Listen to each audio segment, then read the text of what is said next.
Sounds really gnarly.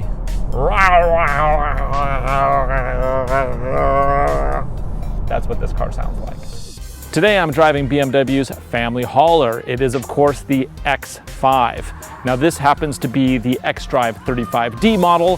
What's that D stand for? It stands for diesel.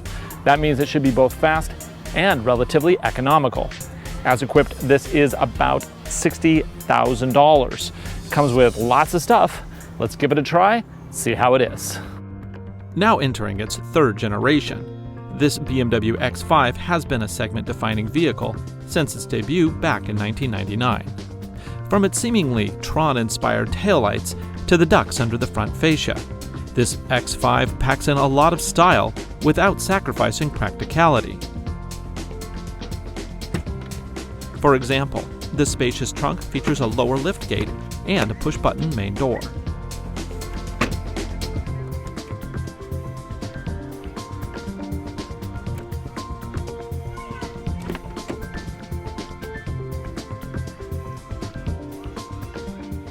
The back seats provide ample room for full-size adults. Even when it's loaded up, this BMW won't get bogged down, thanks to a new 3-liter turbocharged diesel engine that puts out 255 horses and 413 foot-pounds of torque.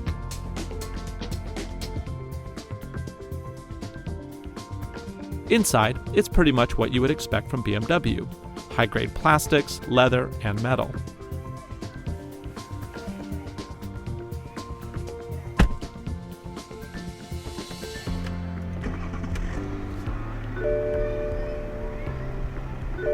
Kind of clunks to life a little bit like your standard diesels, a little glunky, but there's no glow plugs, there's no black smoke, none of the stuff that you might traditionally associate with diesels here in the States. Of course, diesels haven't been like that for a long time, but it's going to take many years to remove the memory of the Peugeot 504. God, that was a stinky car. My grandpa used to own one, always made me nauseous riding in it. So let's take a look. This is a BMW, so of course it has just tons of stuff.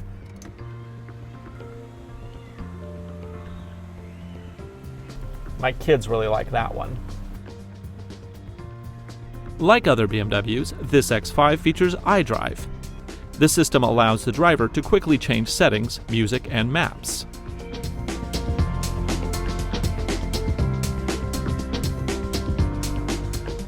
It features an ultra-wide display that packs in a lot of functionality. It also lets you program suspension and drivetrain settings. Then there's the gear shifter. This one's quite easy to use.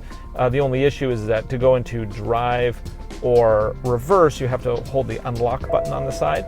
I also found that very often I would rest my hand on it at stoplights and would accidentally pop it into neutral. Yeah, that was a bit awkward, but it was very quick to figure out on the fly, not a huge deal. This car, of course, has a lot of bells and whistles. It has the radar sensors in the front and the back that can detect for objects. Let me demonstrate.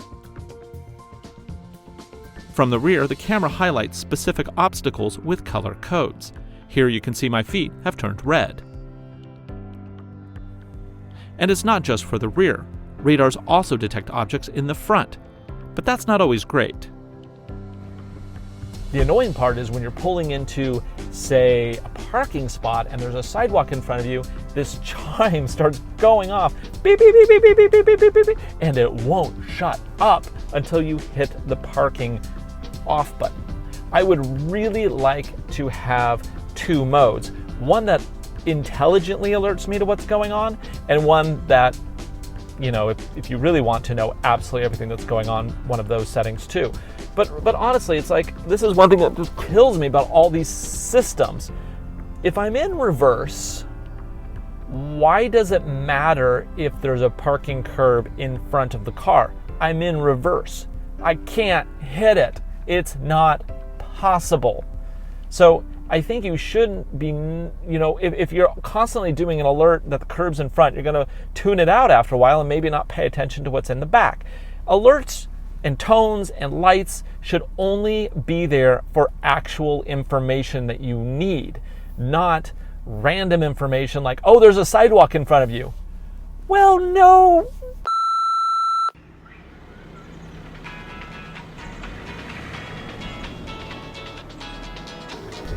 This 3-liter diesel engine puts out 255 horsepower and 413 pound-feet of torque.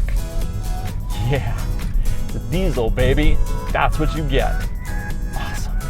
In spite of such lofty torque figures, driving the X5 wasn't nearly as energetic as one might expect. Now, let's go into sport mode. Now let's go ahead in 3, 2, 1, power! And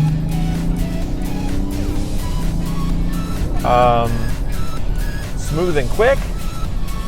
BMW claims this has a 0 to 60 of just under 7 seconds, and I can believe that. I mean, on a standstill, this engine has so much torque off the line, but honestly, on the freeway, it's quick, I guess.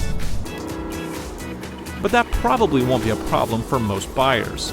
And honestly, a quick 0 to 60 is not a reason somebody would get a diesel.